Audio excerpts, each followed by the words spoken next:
Alléluia. Commence à sentir encore comme son frère. Qui ont délivrance à présent. Moi, mon Dieu, vous sanctifiez la vie. Vous restaurez Alléluia. To come de la vie, c'est pour Seigneur. Like la vie, mon Dieu, c'est l'espoir. Là, notre Père est capable de sanctifier la vie, Seigneur. Alléluia. Il y a le roi des rois, Seigneur des Seigneurs. Sanctifiez la vie, Seigneur. Sanctifiez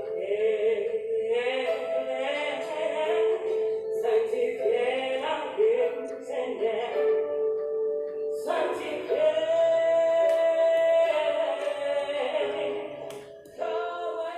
Je vais lire pour vous les paroles adressées au peuple de la ville de Galatie. En Galates chapitre 5, versets 16 et 17. Galates 5, versets 16 et 17. Je dis donc, marchez selon l'esprit, et vous n'accomplirez pas les désirs de la chair. Car la chair a des désirs contraires à ceux de l'esprit, et l'esprit en a de contraires à ceux de la chair. Ils sont opposés entre eux, afin que vous ne fassiez point ce que vous voudriez. Marchez selon l'esprit. Le fait que nous sommes ressuscités en Christ, comment allons-nous marcher? La marche selon la chair et la marche selon l'esprit. La chair est la vieille nature de l'homme héritée de la chute d'Adam, le péché, le vieil Adam. Si la chair est crucifiée avec Christ à Golgotha, comment peut-on encore marcher selon cette chair? Quelle est alors la marche adaptée à l'homme ressuscité? La marche selon l'esprit. Allons voir la marche selon la chair. La chair étant crucifiée avec Christ, celui qui marche selon la chair est donc celui qui marche par ignorance ou par manque de connaissance de la vérité sur Dieu, sur l'homme et sur l'union entre Dieu et l'homme. Cette marche avec le fantôme de la chair, cette marche dans l'ignorance conduit à poser des actes contre la nature, tels que la recherche de la justification par les œuvres de la foi, alors que nous sommes déjà justifiés. Galates 5, le verset 4.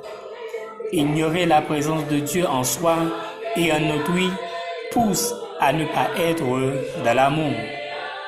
Galates 5, verset 15 et Galates 5, verset 26. Cette marche de l'illusion de la chair a des manifestations contraires à celles de l'esprit. Jetons un coup d'œil maintenant sur la marche selon l'esprit. L'esprit est l'homme vivant dans sa vraie identité. Identité restaurée par l'œuvre de Christ accomplie à Golgotha. La marche selon l'esprit est la marche consciente de la présence de Dieu dans le chrétien. Cette marche ne se fait plus sur la base de l'effort ou des performances de l'homme, mais dépend exclusivement de Christ. Elle se manifeste et s'exprime dans l'amour. Elle produit le fruit de l'esprit. Voir Galates 5, versets 5 et 6, Galates 5, versets 13 et 14, Galates 5, verset 18. En définitive, dans 1 Jean chapitre 5, le verset 20, la Bible le dit. Nous savons aussi que le Christ, le Fils de Dieu, est venu et qu'il nous a donné l'intelligence pour connaître le véritable, et nous sommes dans le véritable en son Fils Jésus-Christ. Nous sommes en lui et il vit en nous et agit à travers nous. Si nous marchons dans la confiance en lui, nous reflétons son empreinte, sentirons son parfum, bref, serons à sa vraie image et sa vraie ressemblance, et c'est ce que le monde entier attend. Romains 8, verset 19. Donc, mes frères et mes sœurs, marchez selon l'Esprit de Dieu, afin qu'en retour, nous soyons avec lui pour aller réjouir le bonheur sans fin.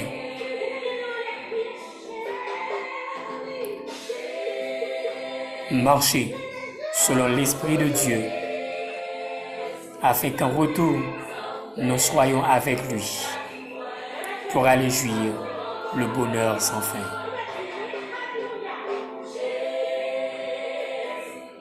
Oui, marchez selon l'Esprit de Dieu, afin qu'en retour, nous soyons avec lui pour aller jouir le bonheur sans fin. Que Dieu vous bénisse abondamment.